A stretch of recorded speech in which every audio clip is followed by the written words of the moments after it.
Thanks for joining again. Today I'm going to be making a family favorite, chicken burgers with some french fries. As always, the links will be in the description below. Hope you enjoy. You can either mix this recipe by hand. It's easier if you have a potato masher. I don't have one, so I just throw it in my Vitamix and blend it that way. To the blender, you're going to add cannellini beans, olive oil, veggie broth, soy sauce, and sriracha. This is going to be the base for our burgers. Throw that in a blender for about 10 to 15 seconds. Once you get everything blended up, then you're going to add your dry ingredients to really thicken this up. To that mixture, you're going to add vital wheat gluten, panko, salt, chipotle pepper. I like to mix it with my hand so you can really feel the texture and know if you need to add more vital wheat gluten. Once again, the same as we did before. You'll want to pay attention to realize if you need to add more vital wheat gluten in the end. You want it to have some substance but not be too thick.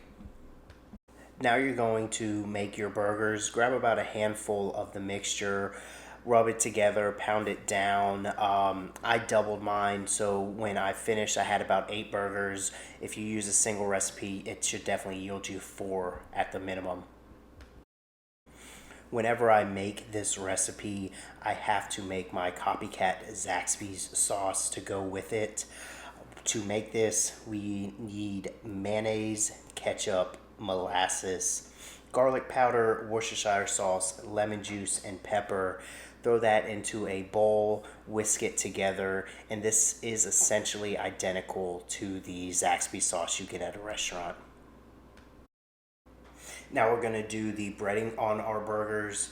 The first 4 burgers that I didn't add any chili flakes because my girls don't like them too spicy. The last 4 I added the chili flakes.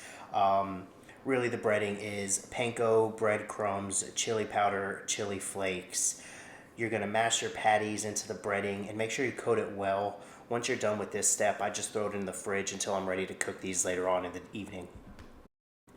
I'm just cutting up some onion and tomato for the toppings to the burgers. I did cut up half an onion to be grilled with some mushrooms later on as well.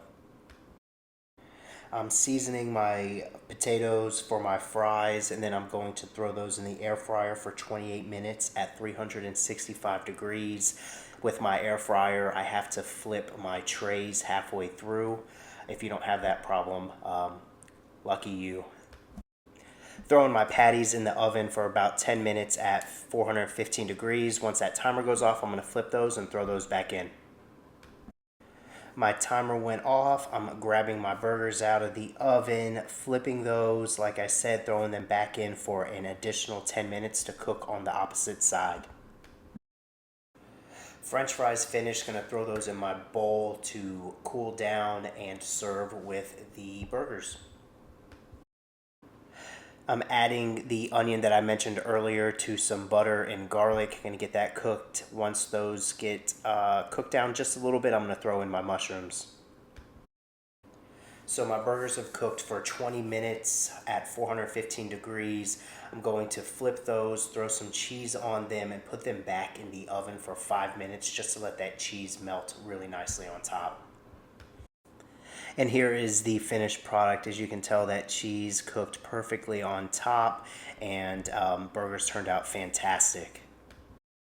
Here is the additional toppings for the burgers, some pickles and lettuce to go with the onions and tomatoes, and the finished product. There you go.